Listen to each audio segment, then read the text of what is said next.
Amigas e amigos, o espetáculo grotesco protagonizado por Deltan Dallagnol e seus Blue Caps para tentar incriminar o ex-presidente Luiz Inácio Lula da Silva é o retrato da face de uma nova direita, de uma nova geração da direita que se formou e que vem se formando no Brasil, não só no Brasil. Eles apresentaram o que chamaram de 14 conjuntos de provas contra o ex-presidente, que a gente poderia dizer que é uma conta de mentiroso multiplicado por 2. Dentro daquela máxima de que o mentiroso, uma vez que ele conta uma mentira, ele precisa contar outras 7 para justificar a primeira.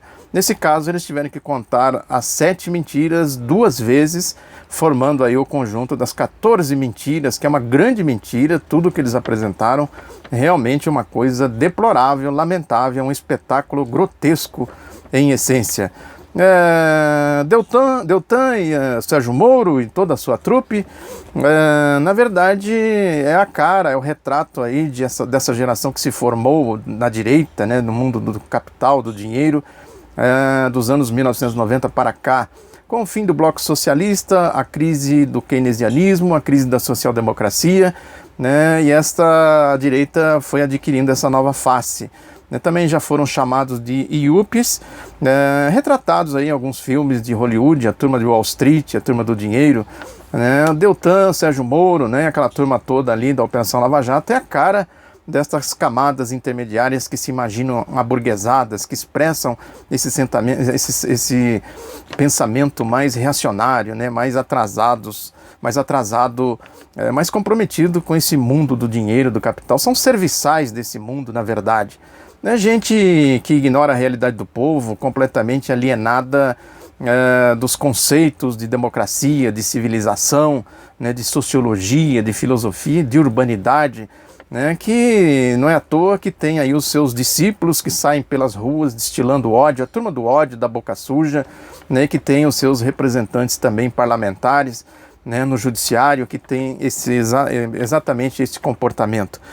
Na verdade, é uma nova realidade do capital, do capitalismo, é o capitalismo dos dias de hoje, o capitalismo neoliberal. Essa turma é a cara desse capitalismo. Enfim, são novas modalidades de luta de classes que vai se formando, que se formou já, que nós estamos em plena luta de classes dentro dessa nova realidade. O Deltan, depois que ele saiu do espetáculo grotesco para a mídia, ele foi fazer um outro espetáculo, que ele foi palestrar aqui na cidade de São Paulo, na região dos Jardins, num local chamado Casa do Saber. E lá ele deitou falação, pregação. Ele é evangélico fanático, desses evangélicos de 2 caras, já falei disso aqui, tem bastante coisa dele aqui que eu já comentei. Fez lá suas pregações, dizendo que as mudanças dependem de você. A pregação bem do evangélico fanático, prosélito, verborrágico, arrogante, dizendo que a mudança depende de você, não depende de mim, conclamando novamente aí os seus discípulos para fazer manifestações na defesa desses espetáculos grotescos aí da direita. Essas manifestações que a gente presenciou, viu aí que foram um dos esteios do processo golpista contra a ex-presidenta Dilma Rousseff. Aí falou dele também, ele falou: eu sou um menino que gostava de andar de skate, surfar e sair com os amigos, bem a cara, dessa gente completamente alheia, à realidade do povo. Não que o povo não possa gostar de skate, de surfar, de sair com os amigos, não é isso. A questão é que ele fica se vangloriando, querendo dizer que ele é um menino, uma pessoa que de repente se viu diante de um desafio poderoso. É isso que ele quer dizer, que talvez ele se imagina um enviado da providência, para vencer os inimigos, bem a pregação aí dessas religiões fundamentalistas conservadoras de direita. Falou também do Lalau, usando como exemplo, dizendo que é um exemplo da impunidade por ele ter cumprido, o Lalau, o ex-juiz Nicolau, ter cumprido prisão domiciliar, esquecendo das delações premiadas, que isso sim é que é um verdadeiro escândalo. A delação premiada deles, lá da Operação Lava Jato, do Sérgio Moro. Também falou aí da ditadura, outra fala grotesca, absurda, que mostra bem a alienação desse tipo de gente em relação à realidade do povo, do país. Que ele diz que, em razão da ditadura no Brasil, uma parte dos criminalistas rejeita qualquer sombra de recrudescimento dos direitos de defesa. Ou seja, os direitos de defesa são fundamentais. é necessário que se garanta os direitos de defesa. Isso é um pilar básico da democracia, do Estado Democrático do Direito. Elogiou também o Teori Zavascki, dizendo que ele é imparcial e firme, né? O Teori de fato, ele tem sido exatamente firme e parcial, não imparcial, a favor das arbitrariedades aí da Lava Jato. O Teori é o relator da Lava Jato.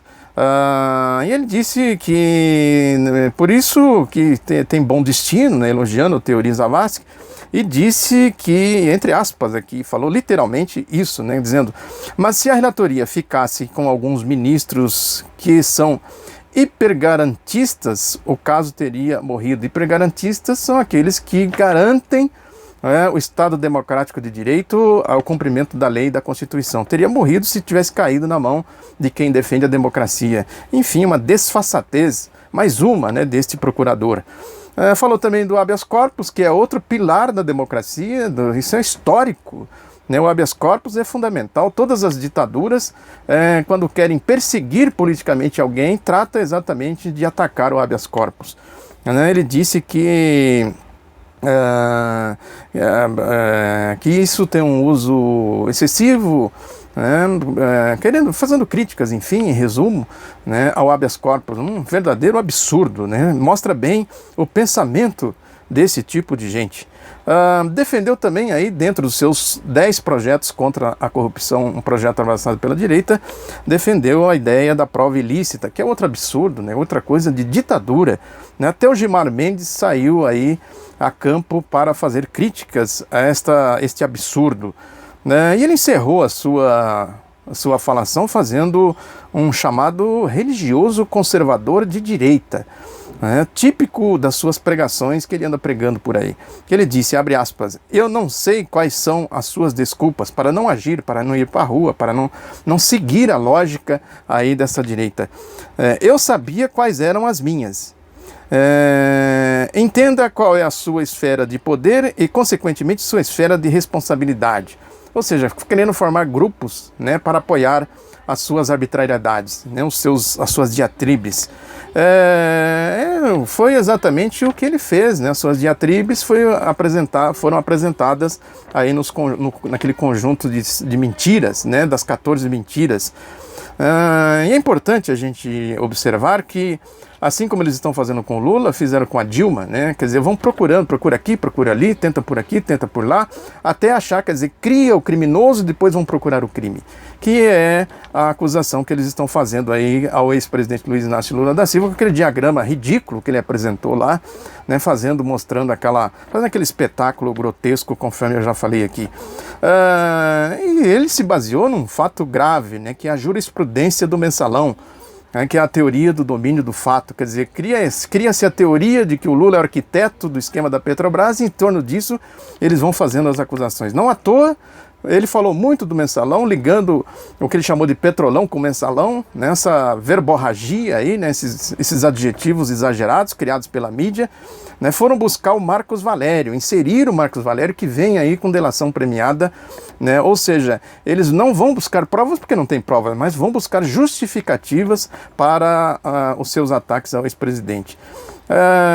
Enfim, a teoria comum, naquela época se usou, ele falou isso ontem, quer dizer, o Dirceu tinha um chefe, que era o Lula, a teoria do domínio do fato. No mensalão não tem uma única assinatura do José Dirceu, quer dizer, não tem uma prova concreta, é simplesmente a ideia de que, como ele era o chefe, ele sabia de tudo.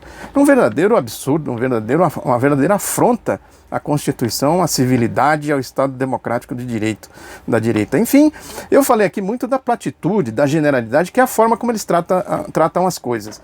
Porque quando se vai na realidade, no que é concreto, eles não têm o que apresentar. A síntese das acusações dos conjuntos que eles apresentaram é exatamente essa platitude, essa generalidade, que é por aí que eles caminham, é por aí que eles querem fazer, que eles chafurdam, tentam buscar aí as justificativas.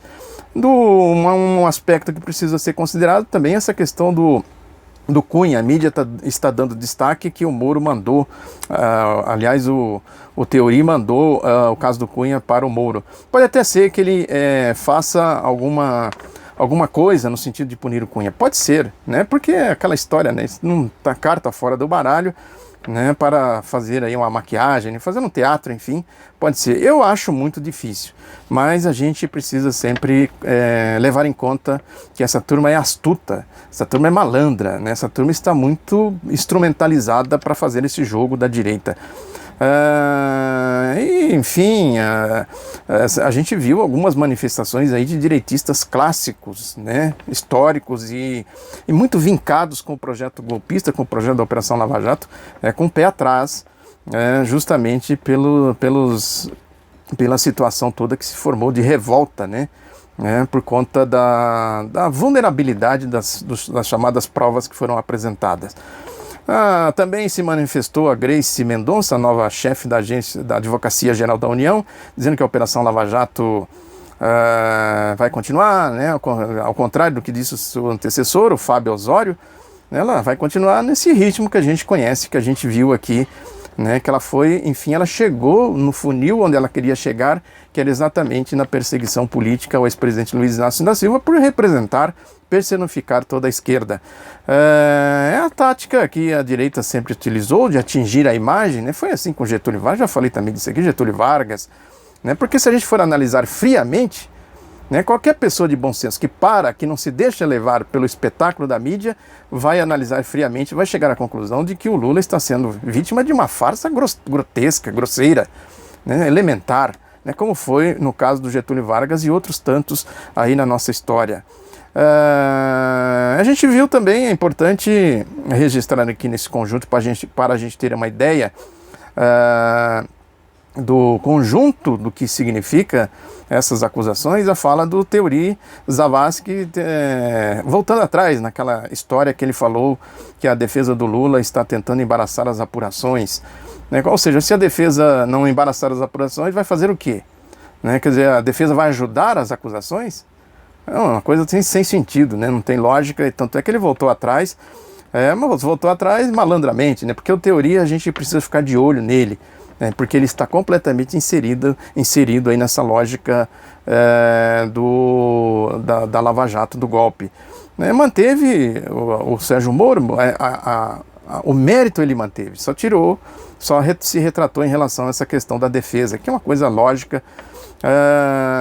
Enfim, o Sérgio manteve lá o Sérgio Moro, né, fazendo juízo de valor, fazendo pré-julgamento, que eu já comentei aqui também, né, ou seja, de tudo isso eu só posso dizer o seguinte: bem-vinda, né, bem-vindo à nova realidade das lutas de classe, não só no Brasil, né, a luta de classe, né, com novas feições, com novas realidades que a gente está enfrentando, né, com essa cara aí dessas novas gerações da direita, com esses métodos aí. Lá eles fizeram com a turma do Wall Street, aqui eles estão reproduzindo essa direita aí alheia à democracia, né, alheia à realidade do país e à realidade do povo. Muito obrigado, até a próxima, inscreva-se, curta e compartilhe.